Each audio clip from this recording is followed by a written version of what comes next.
Hello everyone welcome back to my channel. तो चलते सकाल सकाल मिनी ब्लॉग स्टार्ट करदेली रोसई घर।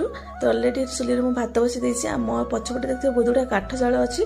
तो बाड़ी आम काठ तो सेमती ना तो सब मार्केट किणा होगी आसे। तो वर्षा दिन जेहेतु तो ये सब ये घर सजड़ा होगी रही तो ये चुली रोसई हुए।